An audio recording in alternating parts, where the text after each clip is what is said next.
Hola amigos de Trujillo Soy Magazine, bienvenidos a este nuevo segmento. El día de hoy nos acompaña el doctor Hugo Regis Cruz. Él es juez supernumerario de familia de la Corte de Justicia de la Libertad. Doctor, ¿cómo está? Bienvenido al programa. Muy buenas tardes, Rosa Melissa. Muchas gracias por invitarme a tu programa Trujillo Soy Magazine, por la invitación. Doctor, el día de hoy queremos abordar varios puntos dentro de un tema global que son los alimentos, ¿no? Tenemos los alimentos en general como demanda, ¿no? De forma genérica, pero también hay diversas variaciones en este modo de prestar alimentos, ¿no? El tema del aumento, reducción, exoneración incluso también, y la forma de prestar alimentos, la demanda que se denomina la variación, ¿no? Entonces, quisiera iniciar con la primera pregunta. En el caso que si las personas que nos están viendo, ¿no? Las madres o padres también, tienen un acta de conciliación que pueden haber suscrito en un centro de conciliación extrajudicial o ante un juez, o sentencia de alimentos si es que han seguido ya un proceso de alimentos, ¿qué debo tener en cuenta para demandar la reducción o aumento de esta cantidad, ya sea en porcentaje o en monto líquido? Muy buena pregunta, Melissa. Bien, primero, antes de responder a esa pregunta, debemos definir qué son los alimentos. Los alimentos es todo lo indispensable para el sustento, habitación, vestido, vivienda, recreación, asistencia médica. Hay que saber también en qué punto nace la obligación alimenticia. La obligación alimenticia, en primer lugar, se puede dar de varias formas. En primer lugar, la obligación alimenticia se puede dar primero a través de las famosas actas de conciliación.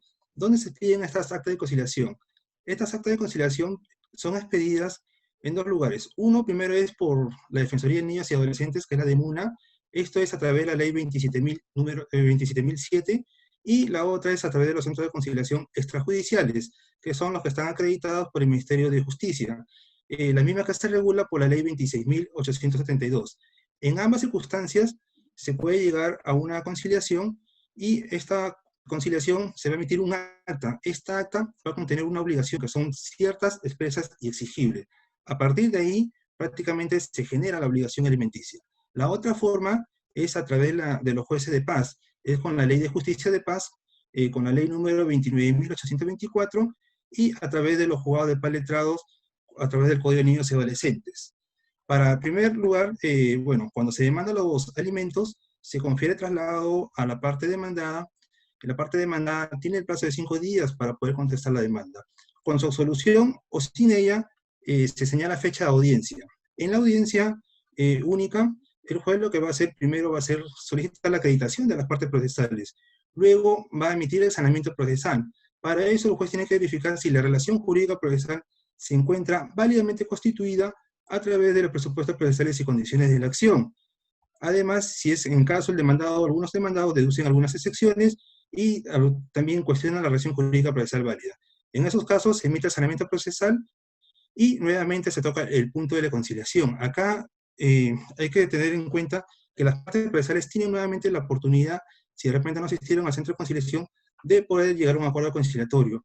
Es ahí donde el juez tiene que prácticamente, de una u otra forma, tratar de hablar con las partes para que lleguen a un acuerdo conciliatorio entre ambas partes. Si en caso no se llega a un acuerdo conciliatorio, se va a declarar frustrada la conciliación, se va a fijar los puntos controvertidos, se van a actuar los medios probatorios ofrecidos por las partes, y si los mismos medios probatorios ofrecidos son insuficientes conforme al artículo 194 del Código Procesal Civil, concordante con el artículo 174 del Código de Niños y Adolescentes, se puede actuar medios probatorios de oficio. Luego se conferenciará con las banderas alimentistas, y posteriormente a ellos se le dará el uso de la palabra a los abogados defensores para que estén presentes y puedan oralizar sus alegatos o se ratifiquen en sus respectivos escritos. A ellos se va a emitir la sentencia, la misma que se va a tener en cuenta el estado de necesidad del menor alimentista, la capacidad económica del demandado y la carga familiar del demandado tuviera. En caso que alguna de las partes no estuviera conforme con la sentencia, cualquiera de las partes puede interponer su recurso impugnatorio de apelación, que ya es su superior jerárquico que verá si confirma o modifica el monto de la pensión alimenticia. Es ahí, en esas dos formas, que uno puede tener la pensión alimenticia, ya sea a través de un acta de conciliación o a través de una sentencia judicial. Ahora, ¿qué debo tener en cuenta para poder demandar lo que es la reducción o aumento? Bien, si bien es cierto, el artículo 482 del Código Civil regula que justamente lo que es el aumento o la reducción de los ingresos del alimentista o del alimentante. En este caso, si bien es cierto, a ver, en algunos casos hay algunos procesos, como ejemplo te pongo algunos procesos que se demandaron en el año 2010. En ese entonces, algunas pensiones se han fijado en la suma de 180 soles. A la actualidad, si bien es cierto, estamos en el año 2020, han pasado 10 años. Obviamente que en ese lapso de tiempo las necesidades del menor alimentista se han ido incrementando en el transcurso del tiempo, porque sus necesidades de un principio eran necesidades básicas, necesidades primarias. Actualmente, conforme ellos van creciendo, sus necesidades se van incrementando. Aparte de eso, que también en el transcurso del tiempo, la remuneración mínima vital ha ido incrementando. Ese es en el caso de aumentos. En caso de reducción de la pensión, se puede dar por varias circunstancias. De repente, un ejemplo puede ser que el demandado de repente, en ese entonces, cuando se fijó la pensión de alimentista, de repente podría haber estado ganando de repente 5.000 soles, y de repente le había estado pasando una pensión de 1.000 soles mensual. Debido de repente a las situaciones que estamos viviendo actualmente, de repente el demandado puede ser que no tenga el mismo empleo que estaba trabajando anteriormente, y obviamente su capacidad económica se ve reducida, porque de repente ya no percibía los 5.000, de repente actualmente ya está ganando 930 o un poco menos. En estos casos se podría hablar de reducción. También se puede hablar en caso de reducción, en caso que de repente el demandado, al momento que se fijó la pensión, de repente tenía un hijo. Pasan los tiempos y el demandado de repente también puede incrementar su carga familiar, puede tener 2, 3 más hijos, y obviamente la capacidad económica se ve reducida. ¿Por qué? Porque el jugador lo tiene que prorratear en partes desiguales. Bien, doctor, en base a lo que usted nos está explicando, me genera una duda que tal vez muchas de las personas pueden tener y nos gustaría que lo aclaren, ¿no? Si es que una persona o ambos padres de familia tienen un acuerdo verbal, ellos podrían decir, por ejemplo, la madre que tiene ahora la tenencia y custodia de los menores o del menor, puede decir, yo tengo un acuerdo verbal y ahora voy a demandar el aumento o en el caso del demandado la reducción. ¿Podría hacerse ese caso? Bien, en los casos de acuerdos verbales, si bien es cierto, acá la norma prácticamente no establece acuerdos verbales. Si bien es cierto, el monto de la pensión tiene que ser ya a través de un acta de conciliación o a través del juzgado. Acuerdos verbales prácticamente no queda, porque ya hay varias personas que por lo general siempre acuerdan en forma verbal, va cumpliendo, pero hay algunos periodos que no cumplen. Es por eso que algunas partes necesitan justo la decisión del órgano jurisdiccional a efecto de que pueda emitir las sentencias conforme a ley. Es por eso que los acuerdos verbales no son prácticamente tomados en cuenta, salvo que de repente ese acuerdo haya sido de repente suscrito a través de un centro de conciliación. Bien. Doctor, ahora la siguiente pregunta que le formulo. ¿Qué toma en cuenta un juez, usted en calidad de juez supernumerario del juzgado de familia, para resolver una demanda de aumento o reducción de alimentos? Bien, esa es una buena pregunta, porque si bien es cierto, para poder tomar en cuenta, para poder resolver, yo, por ejemplo, veo bastante lo que es el estado de necesidad. Obviamente, como te dije de un principio, en el transcurso del tiempo las necesidades se van a incrementar, como también se pueden reducir. La carga familiar del demandado que está constituido, y sobre todo el juzgado se basa en varios principios. Uno es el principio de legalidad. Conforme al artículo 648, inciso 6 del Código Procesal Civil, solamente podemos tocar hasta el 60% de la remuneración del demandado. Es decir, que el 40% que le queda es para que el demandado pueda trasladarse de un lugar a otro, pueda generar ingresos y de una otra forma pueda proveer de los recursos necesarios. Ahora, conforme al principio de proporcionalidad, quiere decir, y al principio de igualdad, quiere decir que todos los hijos, tanto matrimoniales, extramatrimoniales y adoptivos, tienen el mismo trato paritario ante la ley. Es decir, a ver, supongamos, si el tope máximo es el 60%, ¿ya? Supongamos que una persona gane la remuneración mínima vital. La remuneración mínima vital estamos hablando de 930. Bien, pero como tiene carga familiar, obviamente se le aplica, los empleadores le otorgan el 10% de asignación familiar. Quiere decir que el trabajador percibe un promedio de 1.023. Conforme al artículo 141, inciso 6, solamente podemos embargar hasta el 60%. Estamos hablando hasta un tope de 600 soles. Ahora, si el demandado de repente, a ver, si el demandado cuando se le fijó la pensión de alimentos, de repente tenía un hijo, ¿ya? Y de repente se le fijó la pensión en 180 soles, obviamente que ahí está debidamente acreditado el incremento justamente del estado de necesidad del menor alimentista. Bien, ahora, si el demandado de repente, en ese entonces tenía un hijo, pero actualmente ya no tiene un hijo, de repente tiene 4 hijos, si yo divido de repente ese 60%, que son 600 soles, entre 4, me va a dar un aproximado de 150 soles. Si bien es cierto, para poder fijar la pensión de alimentos, no se necesita investigar rigurosamente el monto de lo que percibe el demandado, pero en los casos de aumento de pensión, obviamente que justamente ahí la carga de la prueba le compete a la parte demandante. Tiene que acreditar realmente que el demandado realmente se ha incrementado su estado, bueno, su capacidad económica, porque obviamente el incremento del estado de necesidad está debidamente acreditado. Es por eso que en algunos casos, algunas partes, aunque parezca de repente la pensión muy diminuta, pero el juzgado por lo general siempre se basa en esos principios: legalidad, proporcionalidad, igualdad entre las partes procesales. Bien, y allí es que también ustedes como jueces y de la parte demandante en este caso es que solicita diversos informes también para que le puedan brindar una información un poco más clara sobre los ingresos del demandado, ¿no? Llámese un informe de SUNAT o un informe de salud en donde aparece el empleador. Muchas veces cuando no tienen esa relación de cercanía entre los padres, no han perdido comunicación, no saben dónde trabaja, ya es un tema del juzgado que ordena esos actos de investigación o estos informes que se crucen, ¿no? Que se cursen, perdón.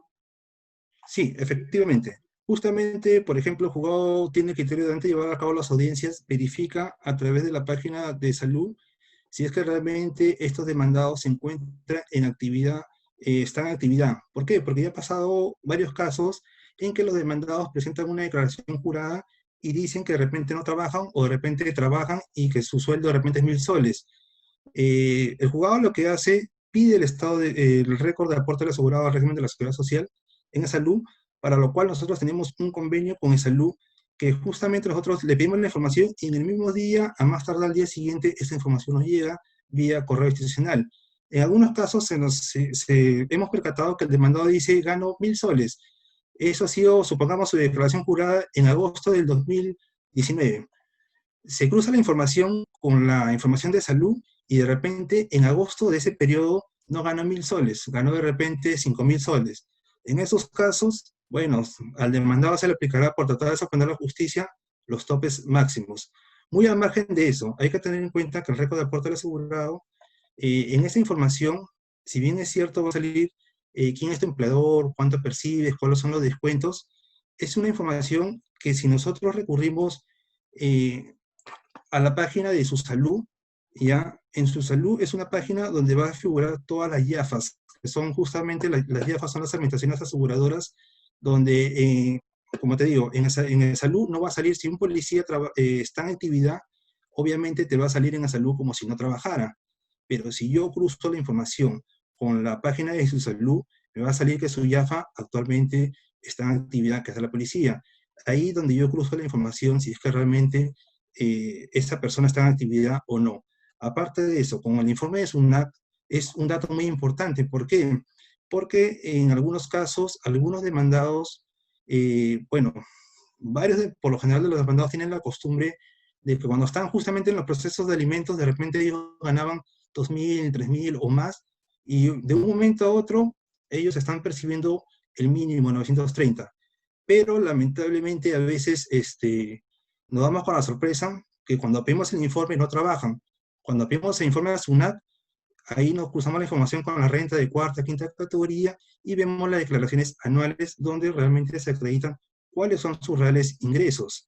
Aparte de eso, que también pedimos la información a registros públicos y en registros públicos vemos si realmente esta persona posee tantos bienes muebles, inmuebles, o de repente es administrador o gerente de alguna persona jurídica.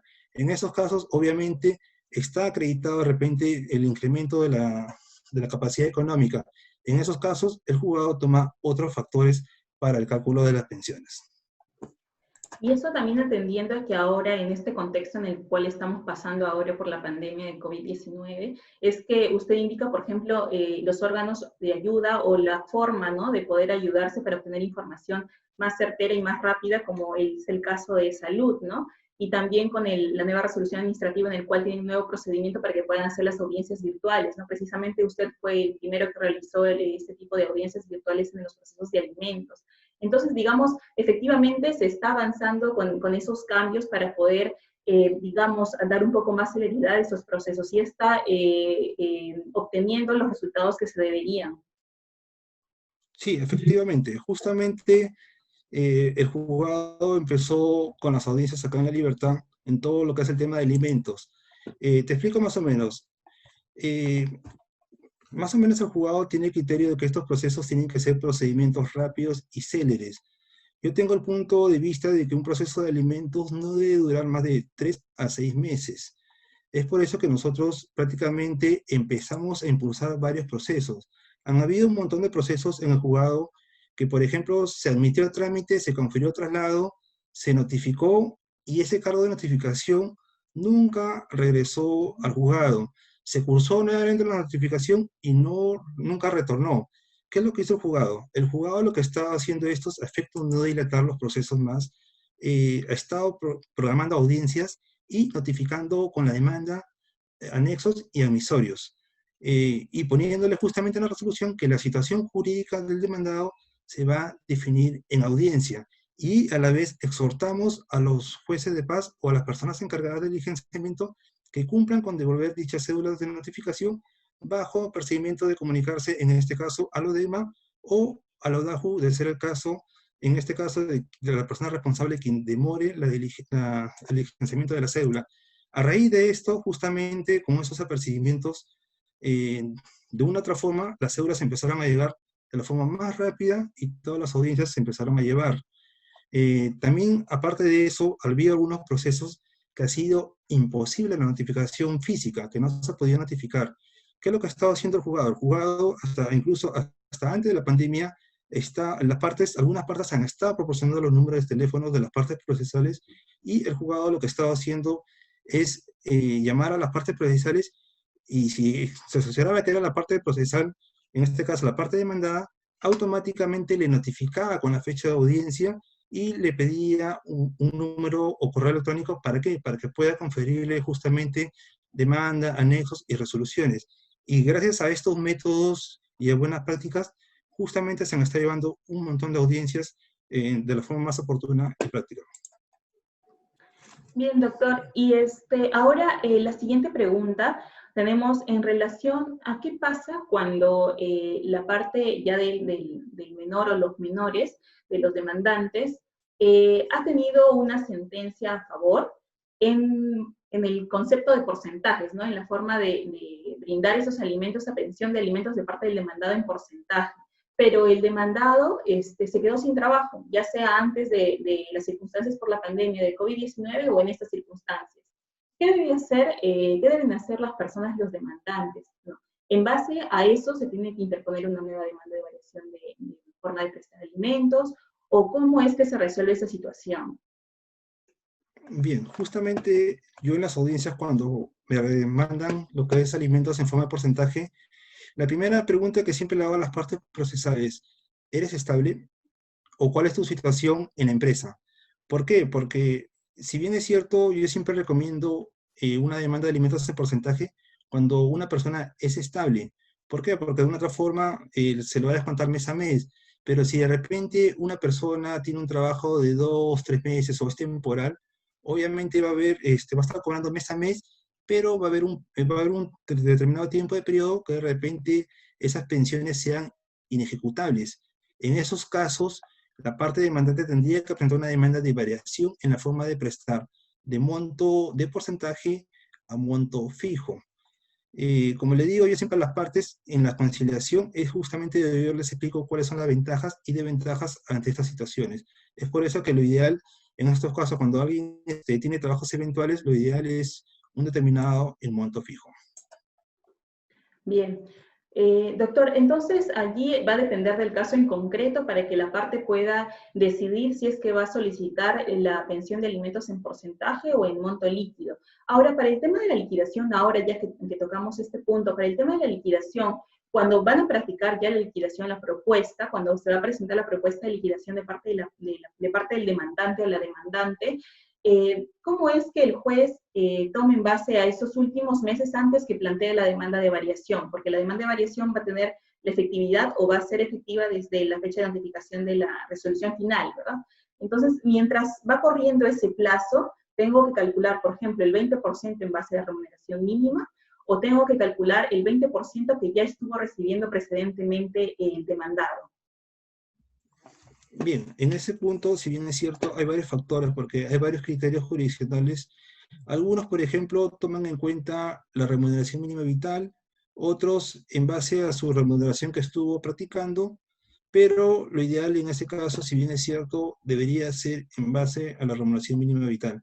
¿Por qué? Porque obviamente, si él de repente ganaba 2.000 soles o 3.000 soles, obviamente cuando se quede sin trabajo, como te digo, va a ser inejecutable más o menos dichos periodos hasta que consiga dicho trabajo. Pero de todas maneras, los menores día a día tienen necesidades alimenticias. Todos los días comen, todos los días almuerzan, todos los días cenan, a pesar de las necesidades básicas que ellos requieren. Es por eso que se le recomienda siempre a los padres cumplir con su obligación alimenticia. Yo, por ejemplo, tuve una audiencia muy interesante donde justamente era filiación y alimentos. En la afiliación, bueno, ya el padre reconoció que era el padre. Ahora era lo que era el tema de la conciliación. Justamente la demandante iba a escuchar en ese momento que el demandado todos los años le daban una bonificación en la empresa de 20.000 soles. Pero yo decía, pero qué raro, 20.000 soles a nadie le dan ni siquiera utilidades.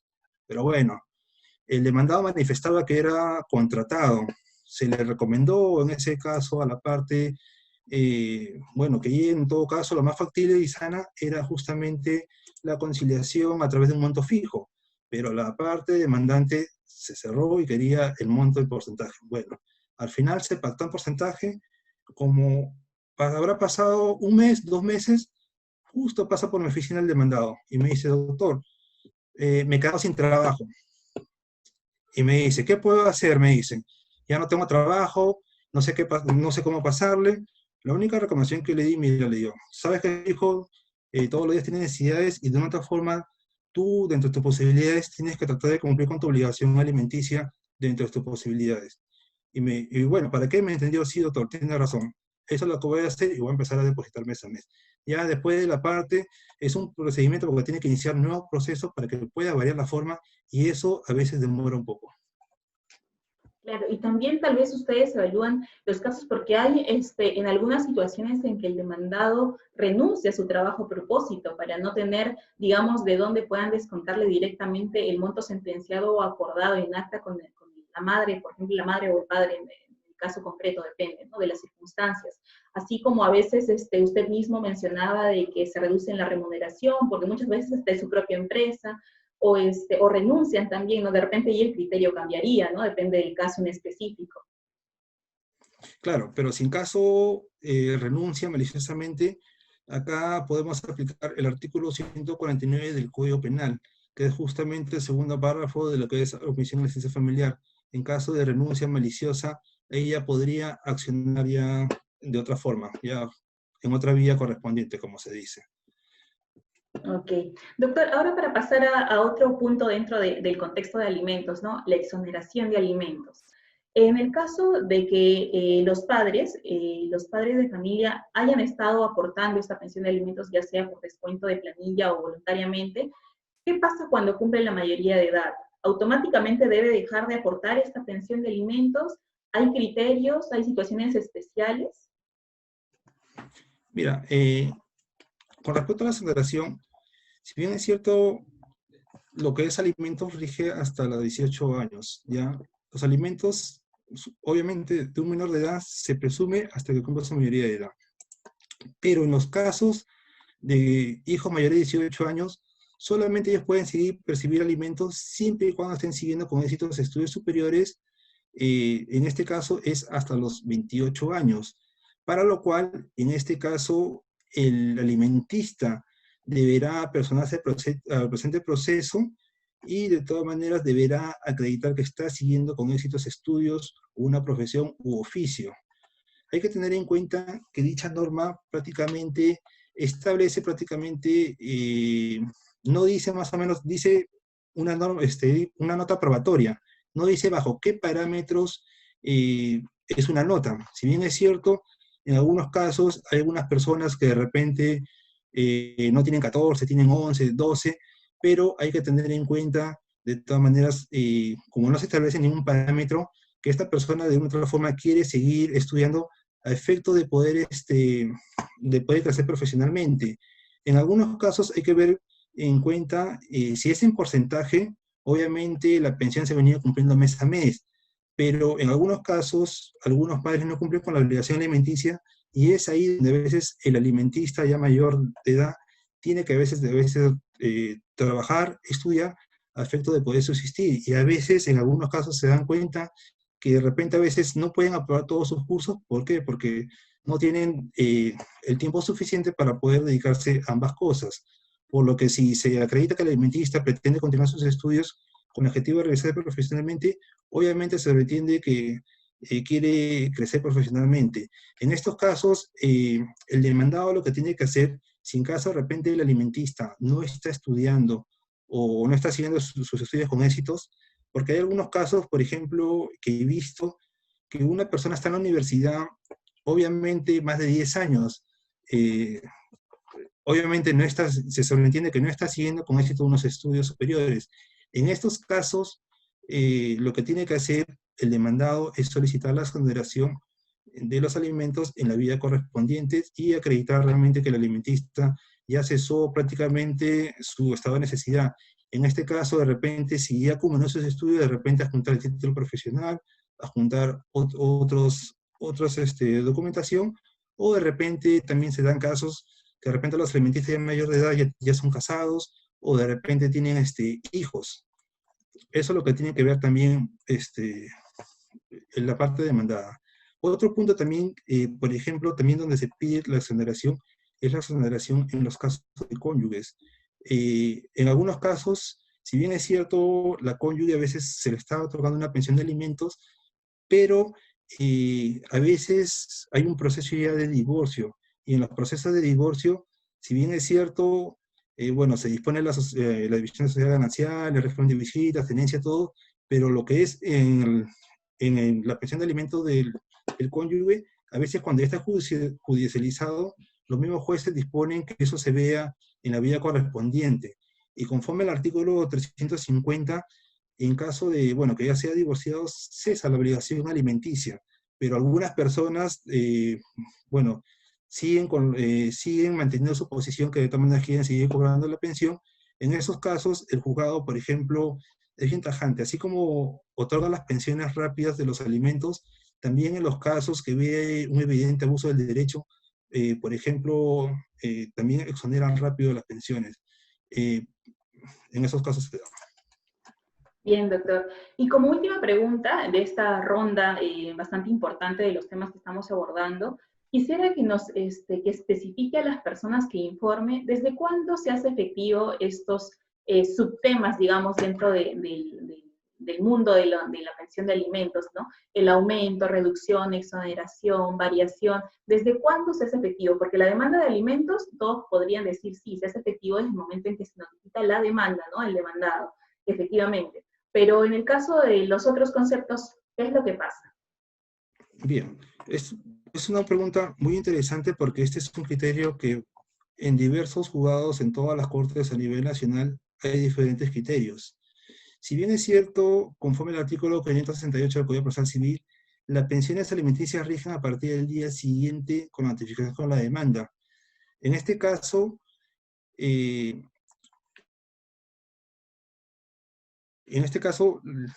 demandante no tenía una pensión. Acá se va a originar la pensión porque es una sentencia declarativa del derecho. En cambio, el juzgado, bueno, mi juzgado prácticamente en este tipo de casos, si bien es cierto, es una sentencia constitutiva de derecho, la misma es declarada cuando se declara consentida o ejecutoria la sentencia. Eh, Como te digo, hay algunos, justamente he tocado este punto de consentida ejecutoriada, porque hay algunos abogados que justamente eh, creo que no entienden bien esos términos. Supongamos, ¿cuándo se declara una sentencia consentida?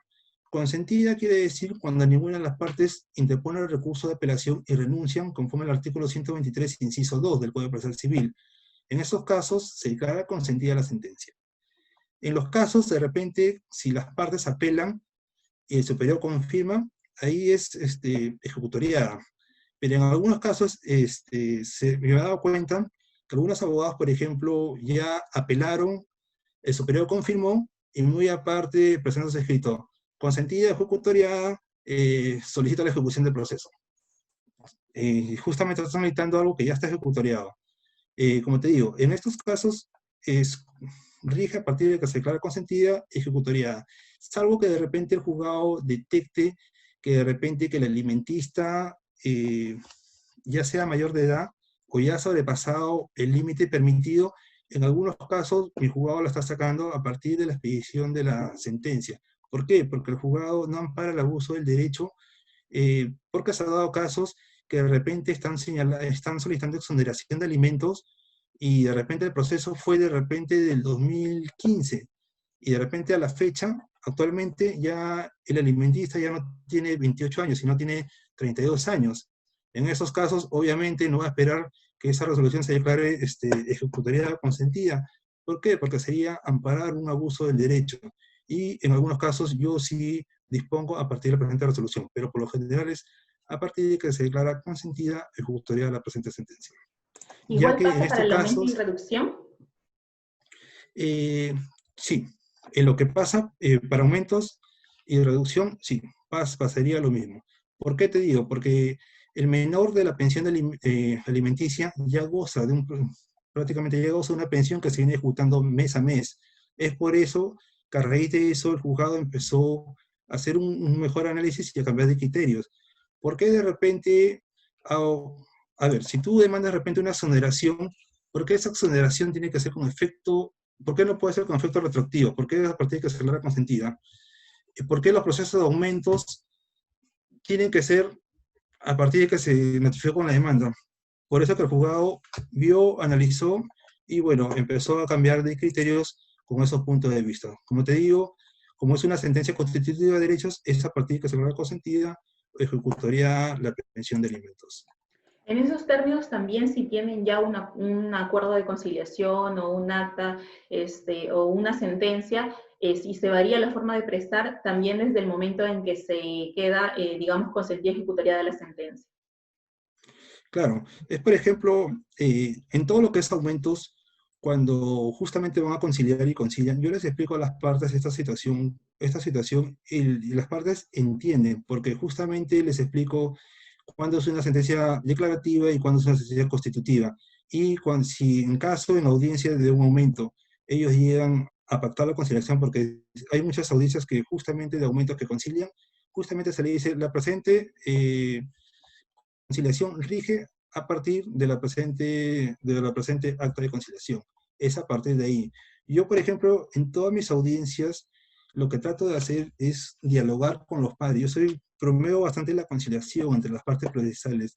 Les explico bien cuáles son las ventajas, las circunstancias del proceso y sobre todo hago que las partes entiendan que padre no es la persona que paga el juicio de alimentos.